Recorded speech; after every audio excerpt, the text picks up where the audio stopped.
Hey, hey! And welcome to another Speed Art from the Vault. I'm starting to like that name. This time around, we're still talking about the 2021 D&D game I hosted for the Halloween Circus Bash, whatever I called it. Today, we're doing a piece that was kind of spur of the moment. We're drawing a central figure to the plot, Doc's dead wife. As always, with me again is my good friend Mouse. Howdy. Who was a main player in the entire thing. Mouse, this is actually a drawing that I did after the fact. I knew it was going to be there, but I don't know, I liked the idea of it happening. You picked up this photograph from the sub-laboratory and found this beautiful photo of Doc and his wife Elise when she was alive. I always thought the idea of a sub-laboratory to be inane. Why would the older laboratory be lower than the new laboratory? You see, I didn't have an explanation to give you at first because I couldn't explain anything, and I honestly don't remember if I actually had a reason yet. But the actual reason was because they were once one large laboratory. The main area you guys were originally in was just basically central command with a couple of things going on, and then the main projects would be down the elevator into the larger expanse, you know? All right. This was back when there was a lot of people working for Doc, and it wasn't just him losing his mind in a laboratory under the house. I mean, and also, he had workers. What, they all go through his garage to get to work?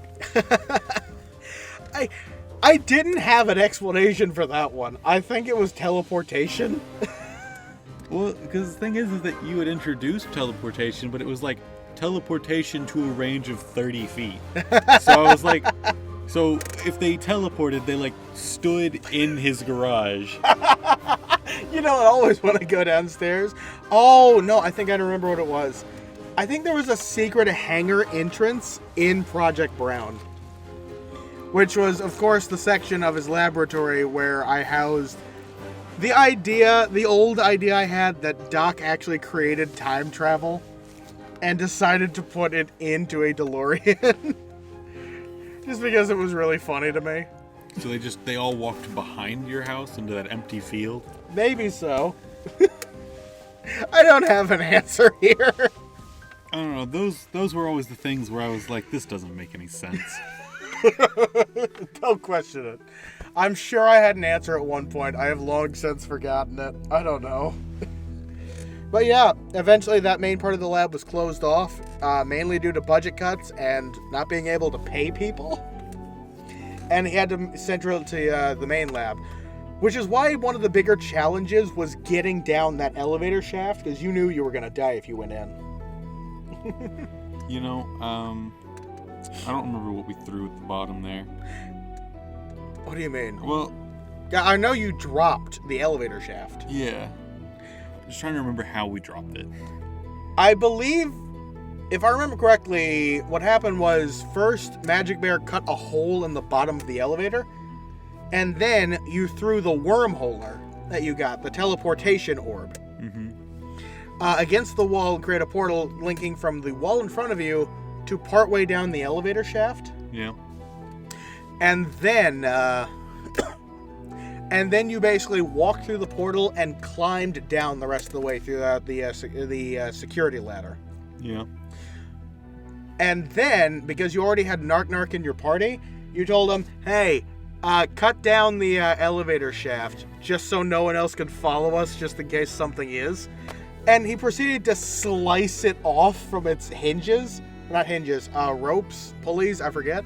And it smashed into pieces on the ground below. You know, in fairness, it made it easier to get back up. It did. It did. You did have to find the rope. You did want to find Taz's rope afterwards, though. I tried, but the service ladder got us up. Oh, yeah. It worked. Which is, it's a lot easier to go up a service ladder when there's not an elevator in the way. My goodness, that entire sub-laboratory was just a massive excuse for me to put in Portal references. For those who don't know, I'm one of the biggest Portal nerds that exist. I really loved Game 2, as everyone does. I had voice recordings throughout the entire place, depending on where you were. And they were all just me redubbing the Cave Johnson voiceover lines from Game 2. Depending on where you were, you know. A lot of them I ended up changing, of course, to match more the projects that Doc would have had going on, you know? Yeah. Yeah. There are a few good ones in there. I don't know. I'm trying to remember if anything that we got down there was actually useful outside of there. Oh, I remember, because that's, I believe we said this last time, that's where you found the book. Well, I mean, other than the thing that we had to go down there for. You did end up using a couple of the wormholers, which you found the production area for them for a slightly earlier model. I don't remember us using them to any degree of success, though. You did use them for some helpful things, I believe. Oh, you utilized a couple of them in order to help you get the staff in the multi-world mirror maze. Did I? Yeah, I'm pretty sure. That wouldn't surprise me. I certainly wasn't an athlete. Yeah. So I wasn't climbing. You had a very low strength score. Oh, you found a key card. Did it go to anything important? I don't believe so, but you did end up learning. But we found it. You found it. It helped you get into a couple more terminals. You learned some more stuff as to why you were there, sort of. And I believe learning the name Darius Manchester, the Doc's second in command and best friend at the time, I believe learning that did help you talk about stuff with the Bone Boys. Maybe. Sadly, the Bone Boys do not have their own speed art video due to a lot of complications. Mainly, I didn't record one. But the Bone Boys pretty much knew everything. They knew almost the entire story. They'd been there for 20 years or so, and they were really good friends with Doc. Let's say, I do remember. There is one thing that was essential to you escaping that night. You found Midnight. You see, You found the guitar. I'm not entirely sure that was essential.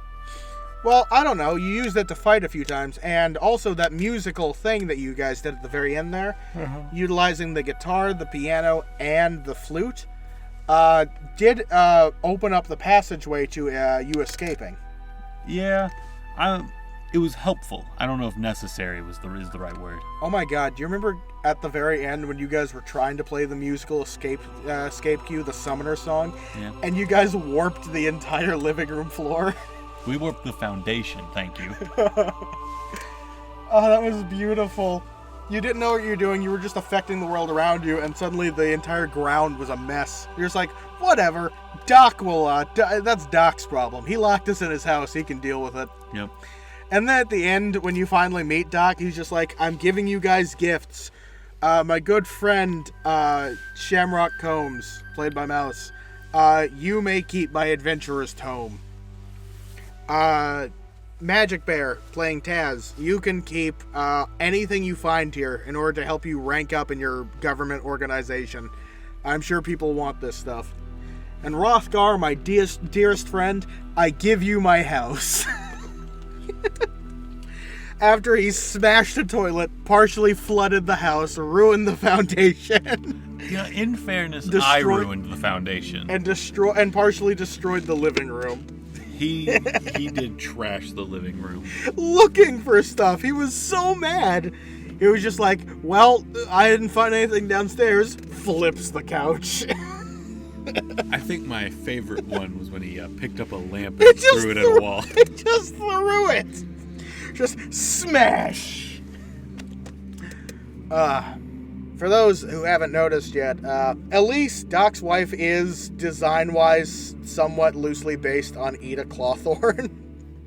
I used to be really into that show until it went downhill. But I always thought they would make a perfect couple. Just because they're both nuts. You might notice by the horns and such, I designed Elise to be a tiefling. Yeah, you did mention that. What I didn't mention, however, is she was secretly, I believe, going to be the sister of Darius Manchester. She was related to number 2.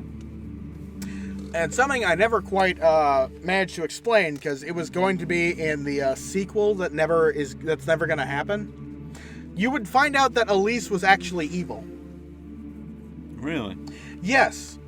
Her getting trapped, the story was slightly exaggerated due to the fact that Doc, at this point in time, couldn't fully remember the story.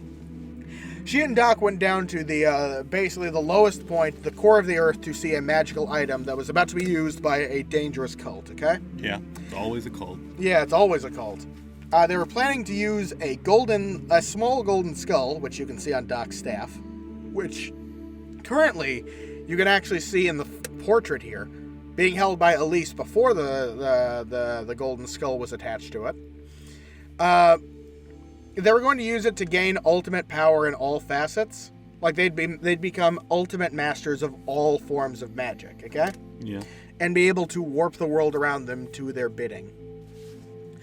Elise was actually down there. She had convinced Doc to go down there in order to get the power for herself. But of course, Doc did not know this. So yeah, Elise was actually using Doc the entire time. She never loved him. That's rough, buddy. Oh yeah, she fell in love with him the moment that she realized he was the guy who actually had the Adventurer's Tome. One of the smartest, most magical items in existence. Darn shame. Oh yeah. You guys would end up freeing her after going on your massive trip around the world to find all the best magical items to recreate the spell to unlock her from her frozen stasis. And upon getting that, she would trick you, okay? Mm-hmm. And end up thwarting all of you and trying to get the magic for herself. I'm gonna, since we're not doing that session anymore, Mm-hmm. I'll let you in on a little secret. Yeah? We had absolutely no intention of freeing her. You kind of had to, though. No, we were gonna be like, all right, now what's the easiest way to just turn it off? Yeah, because the catalyst for Season 2 was the fact that the orb she was trapped in, due to Doc freezing her to stop everything from going haywire when she screwed up, quote-unquote screwed up, Yeah. was actually that he had noticed that the orb had been slowly shrinking over time, and you guys had maybe 2 months to figure out how to fix it. Which would actually be the Thanksgiving special.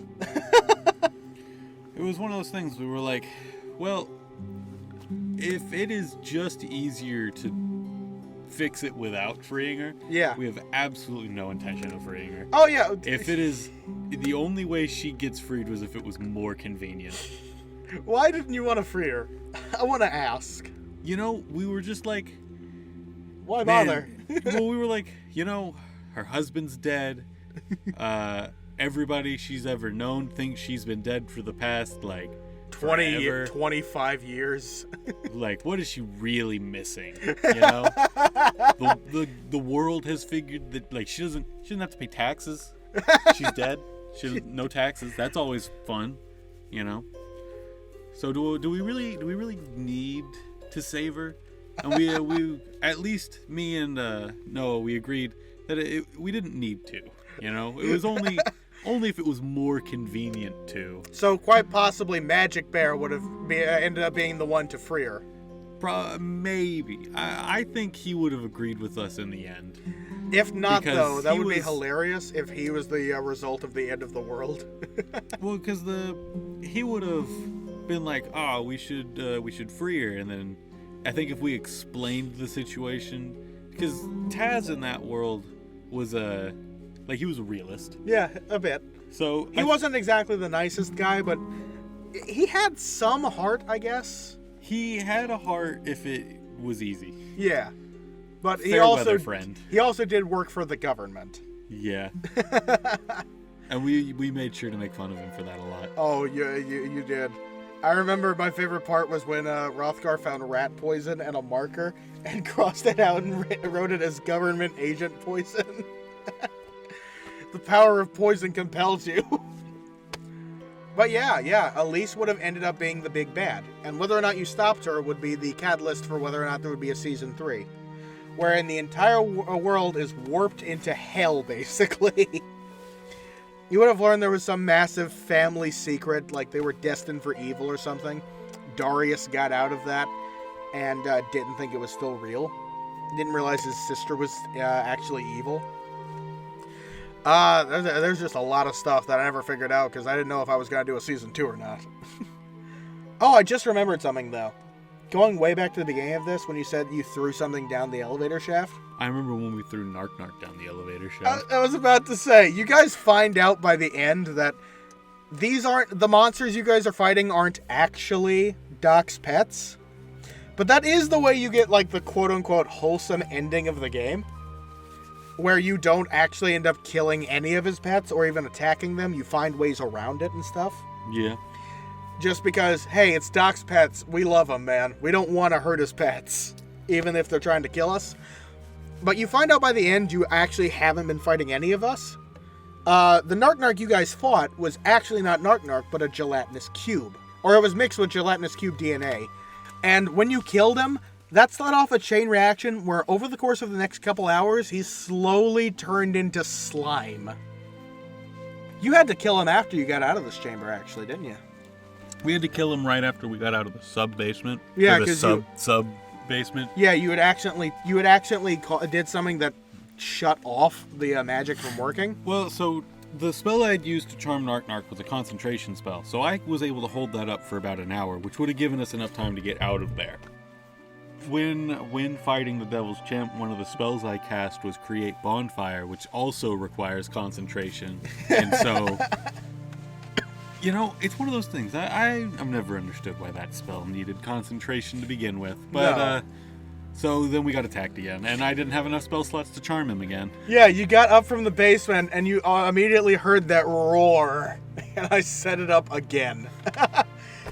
You couldn't do it again, so you actually had to kill Narc. Which, I mean, I wasn't terribly upset about. That was actually the video I was editing. Oh, yeah? Yeah, when all these files got corrupted, it was you killing Narc. I remember because I made the animation of his icon just slowly falling over and starting to turn green. But yeah, he would melt into a gelatinous cube, and you guys thought it was so disgusting. It was just wrong. It was like, ew, ew, ew, ew, ew, ew, ew. And you pushed it down the hallway and into the elevator shaft. And he just slowly pushed down. Like, hopefully you don't have to see him again. Yeah. We don't need to go down there again. I'm sure it's fine. And wouldn't you know it, we didn't have to go down there again. Oh, yeah. Go Taz on. went down there again. Oh, yeah, Taz sloshed through his goop. But that was his fault. He didn't have to. He chose to. Oh, yeah. He just felt like the Bone Boys had more information we could get from him. Which they kind of did.